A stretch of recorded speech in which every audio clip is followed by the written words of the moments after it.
warahmatullahi wabarakatuh.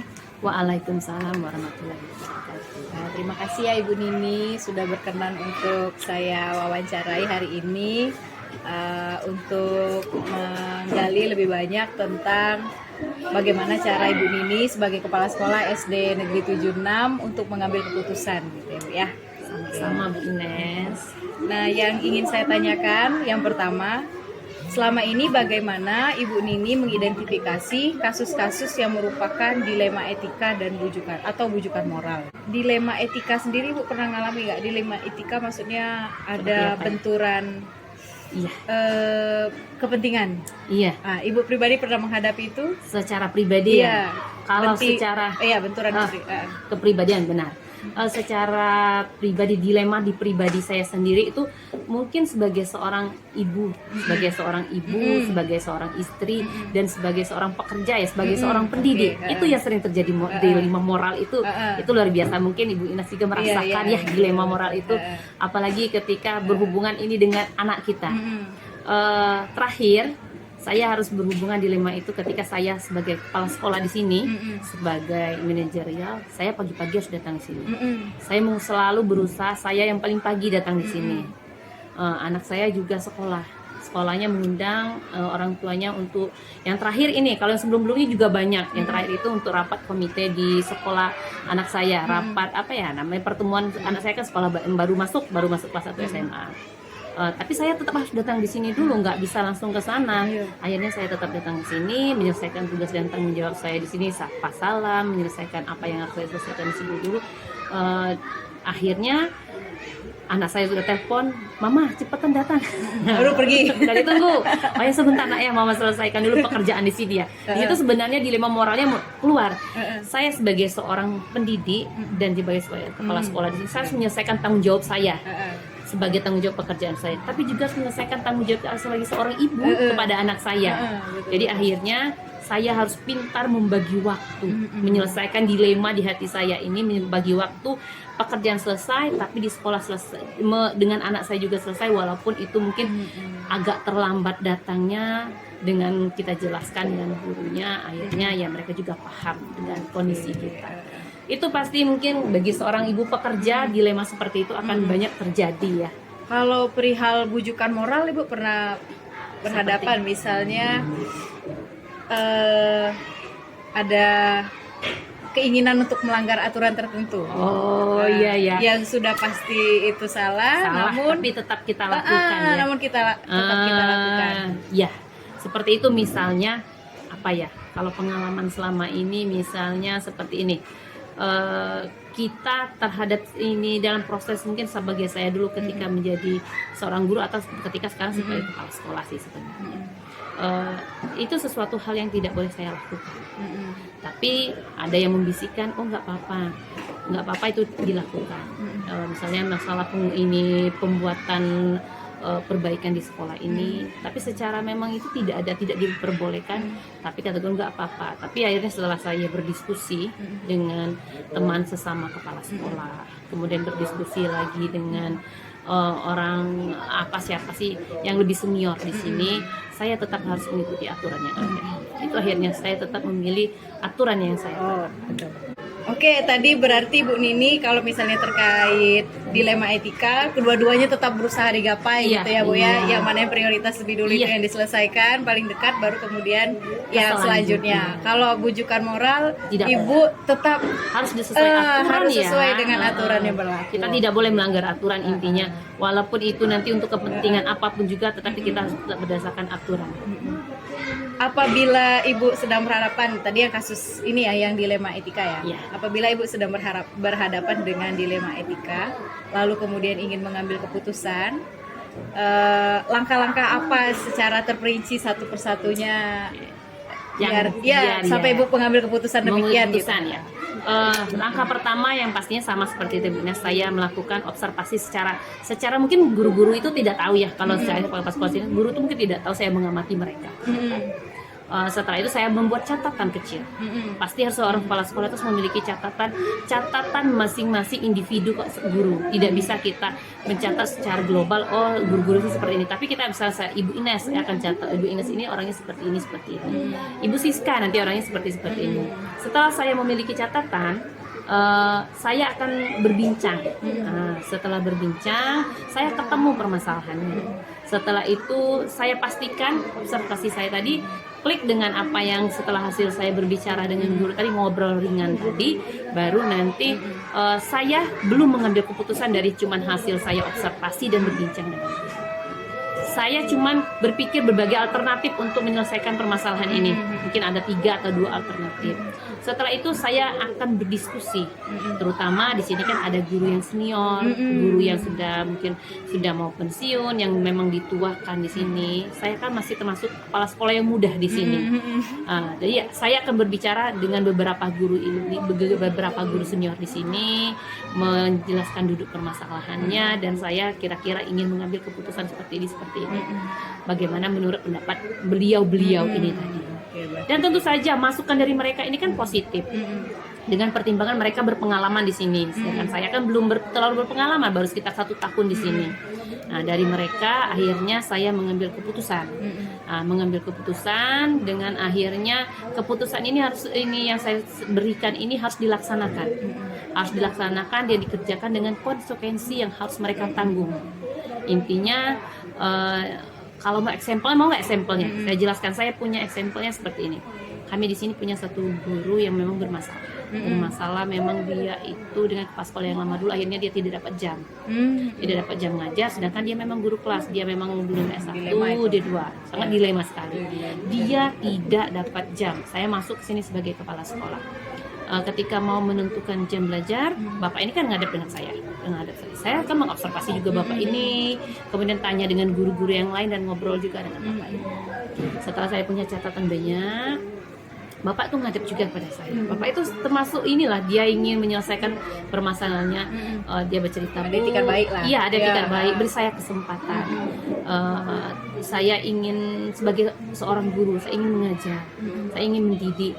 Mungkin ibu sudah banyak dengar, dia percaya mungkin banyak dengar tentang saya. Mohon dipertimbangkan juga, saya ingin berubah, saya ingin menjadi seorang guru kan.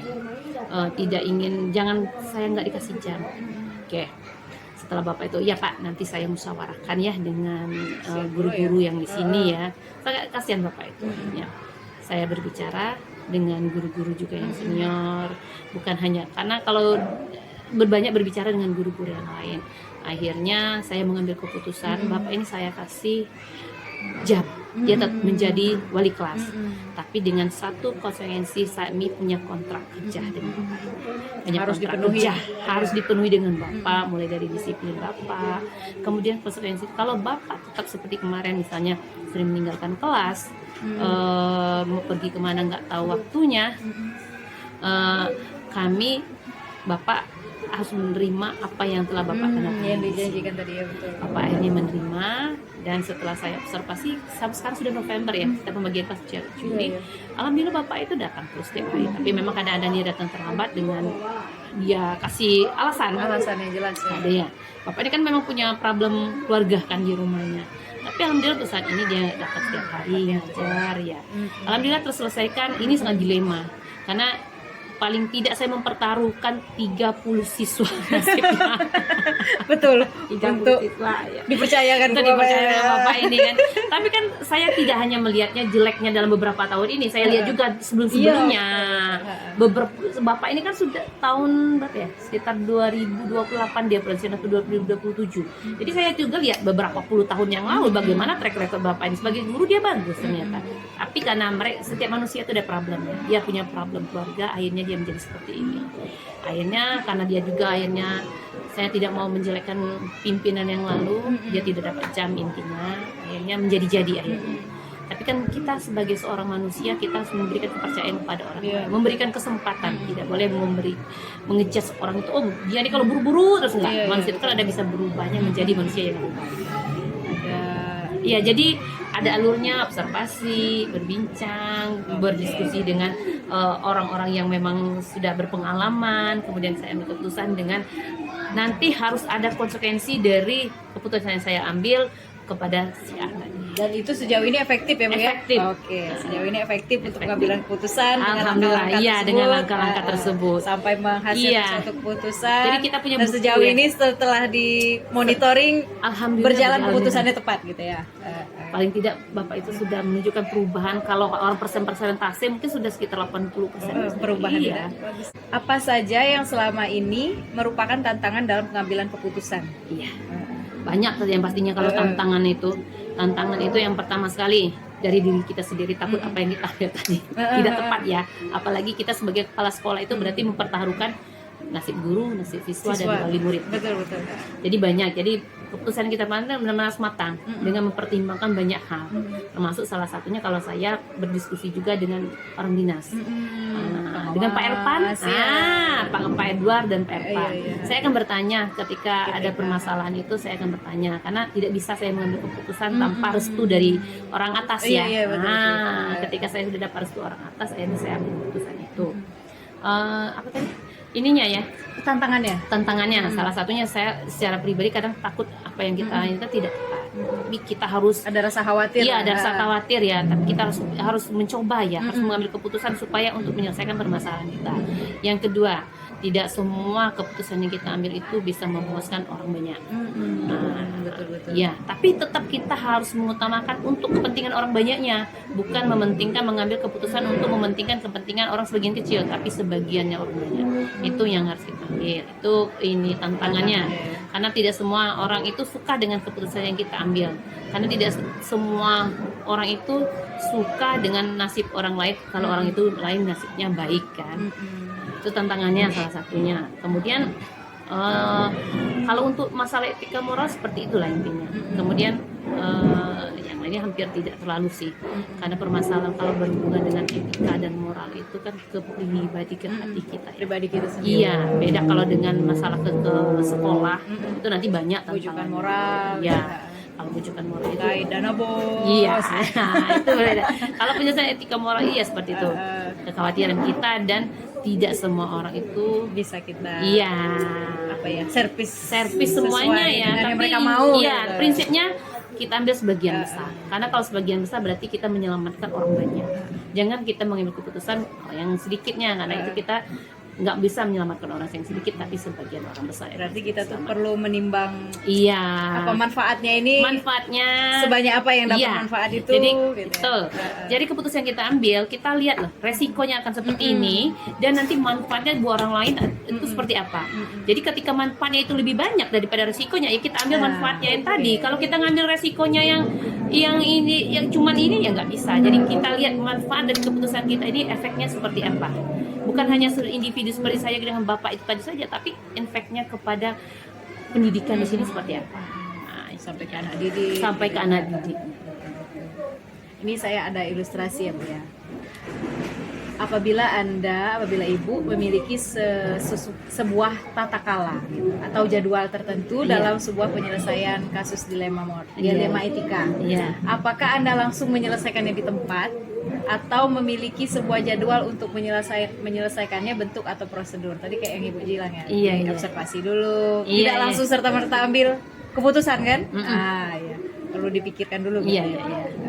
Oke, selanjutnya, adakah seseorang atau faktor-faktor yang selama ini mempermudah atau membantu Ibu dalam mengambil keputusan yang terkait dengan dilema etika seperti yang Bapak itu tadi? Iya. Intinya ada beberapa orang di sini yang bisa tempat saya berdiskusi.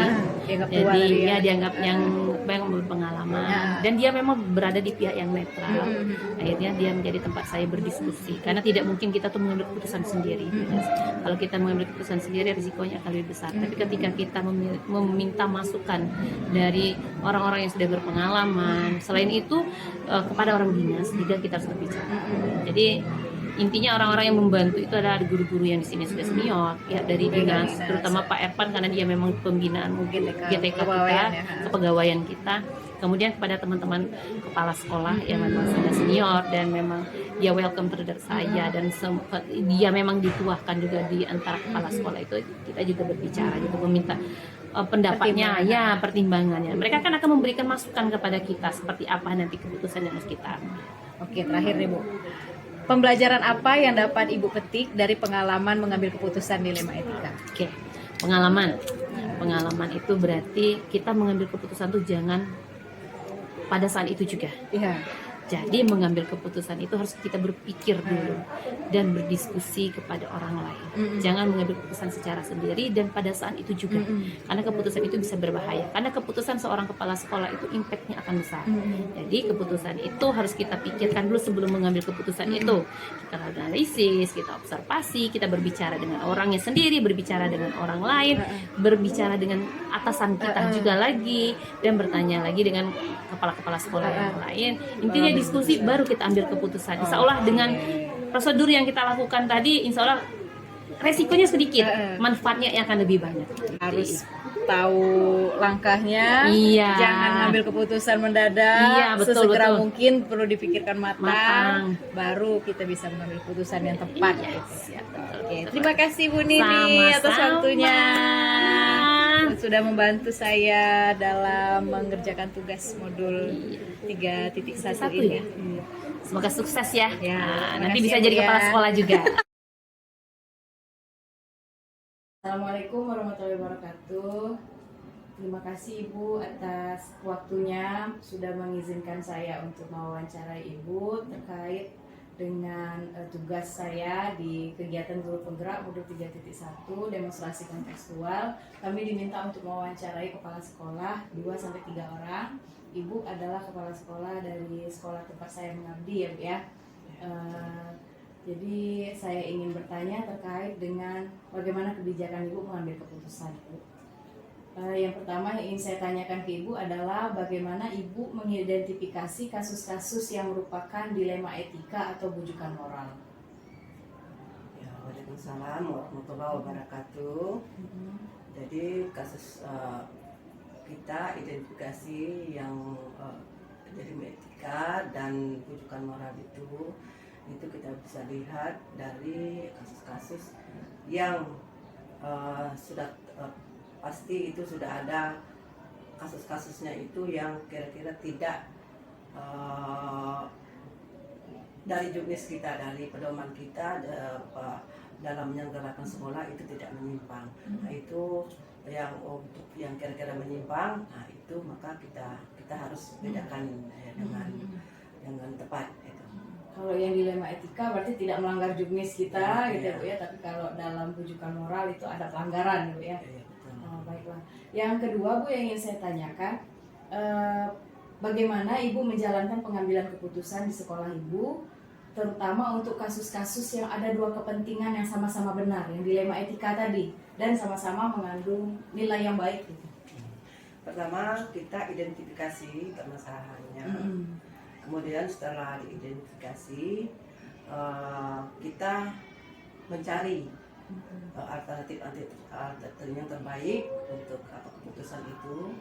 Kemudian kita juga mencari pendapat dan musyawarah dengan orang yang tepat, ya, yang tepat. Nah, setelah itu baru kita dirumuskan kembali di apa permasalahannya, di kira-kira yang mana yang terbaik. Nah itu yang nanti kita jadikan interpretasi. Saya mau minta tolong Ibu jelaskan langkah-langkah atau prosedur seperti apa yang biasa Ibu lakukan selama ini dalam pengambilan keputusan yang runutnya seperti yang tadi dijelaskan. Pertama kita melihat dalam suatu permasalahannya dulu. Setelah permasalahannya, kemudian kita lihat apa yang perlu kita ambil, kita identifikasi dulu. Setelah itu, permasalahan itu kita prediksi benar salahnya, kemudian dampaknya atas keputusan itu, kemudian kita pelajari juga menyalahi atau tidak dari yang sudah aturan yang sudah ada. Kemudian baru nanti keputusan itu kita identifikasi, kita ambil setelah kita berdasarkan pengalaman kita kaji. Selanjutnya Bu, hal apa saja yang selama ini Ibu anggap efektif dalam pengambilan keputusan pada kasus-kasus dilema etika? Pertama, yang paling efektif itu sebelum mengambil keputusan kita musyawarah. Musyawarah ya, betul. Musyawarah dengan semua sekolah, semua warga sekolah, dalam ini guru dan staf yang ada di sekolah. Kemudian juga kita kalau kepentingan itu yang menyangkut warga sekolah, dalam hal ini menyangkut komite juga, itu kita konsultasikan komite. Kalau yang betul-betul sangat diperlukan, itu kita minta bimbingan dari pengawas dan ya. Selanjutnya Bu, apakah ada tantangan selama ini dalam pengambilan keputusan pada kasus-kasus dilema etika? Banyak sekali. Banyak sekali, kadang-kadang berbenturan, ada kepentingan-kepentingan. Jadi kita harus jernih, kita harus berpikiran, berpedoman kepada aturan-aturan yang ada, dan tentu saja kita juga harus mendahulukan moral. Oke, selanjutnya Bu, apakah Ibu memiliki sebuah tata kala atau jadwal gitu? Ada jadwal gitu tertentu dalam suatu kasus dilema etika. Maksudnya gini, apakah Ibu harus menyelesaikan itu segera di tempat, atau Ibu nanti dulu, saya pikir dulu pelan-pelan gitu dalam pengambilan keputusan terkait dilema etika? Setiap pengambilan keputusan, yang pertama itu saya pelajari dulu keputusan itu.